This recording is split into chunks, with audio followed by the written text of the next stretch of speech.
bukan hidup manusianya, karena manusia tidak bersifat hidup. Jika manusianya merasa bersifat hidup, berarti kita belum masuk Islam, karena belum ada iman di hati kita. Iman dan akidah kita masih iman dan akidahnya Fir'aun. Iman dan akidah kita masih akidah dan imannya orang-orang kufur. Iman dan akidah kita masih ateis. Iman dan akidah kita masih selalu mensekutukan Allah di dalam hati kita dengan diri kita sendiri. Apa yang dimaksud iman dan akidah kita? Iman dan akidah kita kan bila kita mengaku bahwa diri kita Islam, maka iman dan akidahnya tentulah wajib memakai iman dan akidah Islam itu sendiri. Apa yang dimaksud iman dan akidah Islam? Bahwa yang punya sifat hidup itu hanyalah Allah, selain Allah itu mati. Bila diri manusia kita masih merasa diri kitalah yang punya sifat hidup, berarti selama ini kita menyimpang jauh dari Islam itu sendiri. Bila di dalam dada kita masih merasa bahwa diri manusia kitalah yang lebih wujud daripada Allah yang wujud, maka itulah ketersesatan. Itulah hawa nafsu yang ditunggangi oleh iblis dan setan. Dan itulah bukti bahwa kita selama ini selalu disesatkan oleh iblis dan setan, sehingga kita buta akan siapa pencipta diri manusia kita. Jadi makna khosyi'un di dalam sholat itu khusyuk di dalam sholatnya, yakni as-sholatu mi'rajul mu'minin. Bila kita tidak khusyuk di dalamnya, maka tempat mi'raj kita di dalam sholat itu bukan mi'raj kepada Allah. Akan tetapi di dalam sholat itu kita mi'raj kepada siapa yang wujud di hati kita di saat kita sholat. Di saat sholat yang wujud dunia, yang wujud urusan-urusan dunia yang kita ingati di dalam sholat-sholat kita. Itu artinya berarti yang disembah oleh kita selama ini bukan Allah, tapi yang diberhalakan di hati kita, tapi yang menjadi salib-salibnya hati kita, yakni dunia dan hawa nafsu kita sendiri yang merasa mentuhani hidup dan badan ini, yang merasa memiliki hidup dan badan ini. Jadi selama ini siapa yang ngaku-ngaku jadi Allah itu?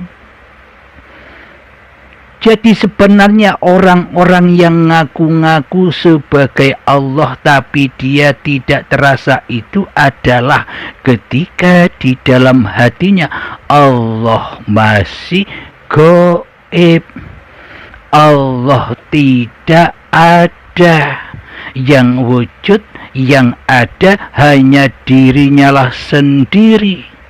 Itulah bukti bahwa kita selama ini ngaku-ngaku jadi Allah tapi tidak terasa. Marang kafiri dewe ora kroso. Selalu memandang kekafiran orang lain, selalu memandang keburukan orang lain, selalu meremehkan orang lain, kepada dirinya sendiri, tidak mengetahuinya, kepada kekafiran dirinya sendiri, tidak diindahkannya, kepada keburukan sendiri, tidak dilihatnya, karena kita sudah buta mata hatinya. Akhirnya yang dipandang yang di luar saja. Karena kita buta, maka tak akan sanggup masuk ke dalam diri kita. Karena apa? Karena kita belum beriman. Apa sih iman itu? Iman itu adalah yang wujud itu kan hanya Allah. Di dalam pelajaran-pelajaran tauhid sudah digembar-gemborkan, sudah diumumkan, sudah diberitahukan bahwa yang wujud itu hanya Allah.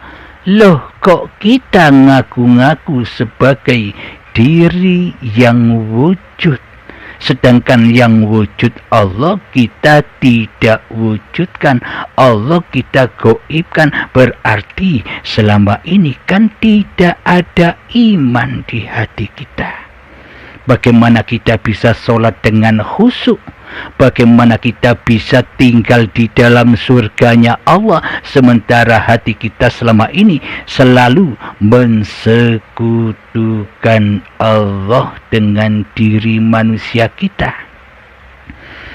Jadi inilah tujuan al-jannatu tahtal ummahat. Jadi surga itu berada di bawah telapak kaki ibu. Itu maksudnya kita diutus oleh Allah menuju meniti kepada asal usul jati diri kita sendiri sebagai manusia yang hanya berposisi sebagai makhluk, bukan berposisi sebagai sang kholik. Akan tetapi di dalam hati kita selama ini kan kita lebih berposisi sebagai sang kholik daripada berposisi sebagai makhluk. Kita seolah-olah bisa menciptakan apa-apa, bisa menciptakan keadaan duduk kita, bisa menciptakan keadaan berdiri kita, bisa menciptakan sholat-sholat kita, bisa menciptakan ibadah-ibadah kita. Semua kita ciptakan. Karena selama ini kita menjadi sang pencipta daripada yang dicipta. Jadi hakikat kembalinya hamba kepada Tuhannya itu adalah kembali kepada asal usulnya, yakni tanah yang kita pijak. Inilah yang selama ini sebenarnya yang menjadi ibu pertiwi. Asal usul kita berada di atas bumi ini berawal dari dalam bumi, berasal dari perut ibu bumi. Allah lah sebagai pencipta diri manusia kita. Allah lah sebagai yang menggerakkan, yang memelihara, yang melindungi, yang menghidupi, yang mencukupi, yang mengasih sayangi seluruh manusia, seluruh ciptaannya. Karena Tuhan satu-satunya, seluruh makhluk dan seluruh manusia ini adalah al-hayat, yakni uripe Allah. Coba perhatikan, coba logikakan di dalam dadamu yang terdalam. Bila tak ada uripe Allah, Anda tahu apa? Bila tak ada hayatullah, Anda bisa apa? Bila tak ada zatullah, apakah kita bisa berada di sini saat ini? Jadi kembalilah kepada posisi semula, yakni menjadi makhluk yang tak bisa bersuara dan yang tak bisa berhuruf. Jadilah makhluk yang disuarakan. Jadilah makhluk yang diberhurufkan. Jadi makhluknya tidak bisa apa-apa kecuali Sang Penciptalah yang bisa apa-apa. Bisanya kita berapa-apa selama ini kan karena ada hidup, kan karena ada Allah. Sulitnya kita memahami itu semua karena selama ini kita yang jadi Allah, tapi tidak terasa. Kita yang ngaku-ngaku jadi Allah, tapi tidak kita sadari selama ini. Katanya kita makhluk yang bertuhan, tapi di dalam dasar hati kita mana ada Tuhan selain diri kita sendiri. Berarti selama ini kitalah yang mentuhani diri kita sendiri. Maka dari itu awal dari Allah kembali kepada Allah. Jadi kembalilah kepada Tuhanmu yang menciptakan dirimu. Bila kita tidak segera kembali, maka kita akan terazab di atas dunia ini, terazab dengan pemikiran yang tidak mengenakkan, diberi suguhan-suguhan keadaan-keadaan yang tidak kita inginkan, diberi bencana-bencana, diberi kekurangan-kekurangan, diberi ketakutan demi ketakutan. Itulah azabnya. Jadi gembong-gembong ketakutan selama ini, jadi induk dari segala induknya ketakutan kita selama ini adalah sebuah kematian. Jadi manusia takut kepada hakikat diri manusianya sendiri yang mati. Karena manusianya buta, ya takut mati.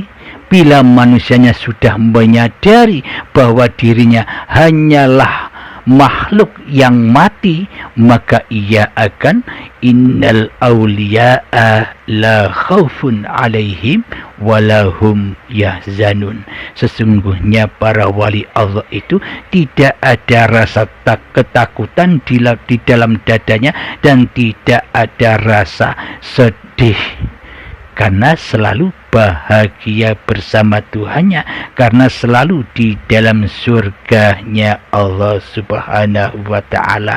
Di dalam hatinya selalu lillahi ta'ala yang teraplikasi di dalamnya. Di hatinya selalu menjadi utusan Allah, menjadi Rasulullah, selalu diutus oleh Allah kemanapun ia berjalan.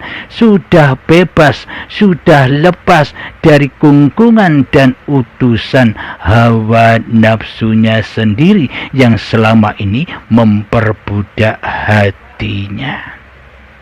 Alhamdulillahirabbil alamin. Inilah hakikat dari bahwa surga itu berada di telapak kaki ibu, yakni kita diutus kembali kepada ibu pertiwi dan asal usul kita, jadi tanah lagi, jadi makhluk lagi, jadi goib lagi, dan tidak bisa apa-apa lagi kecuali Allah lah yang membisahkan kita berapa-apa dan yang membisahkan kita bersiapa-siapa, dan serta yang menstatuskan siapapun hamba-hamba yang diciptakannya. Bila kita sudah tahu status siapa hakikat diri kita, maka kepada yang lainnya pun kita juga tahu siapakah yang menstatuskan orang-orang yang kita pandang itu. Bila kita sudah menyadarinya, maka sudah selamatlah hati kita dari mara bahayanya hawa nafsu kita sendiri. Alhamdulillahirabbil alamin. Rabbana atina fid dunya hasanah wa fil akhirati hasanah wa qina adzabannar. Wa sallallahu ala sayyidina Muhammad wa ala alihi wa sahbihi wa sallam. Walhamdulillahirabbil alamin. Akhir kalam. Assalamualaikum warahmatullahi wabarakatuh.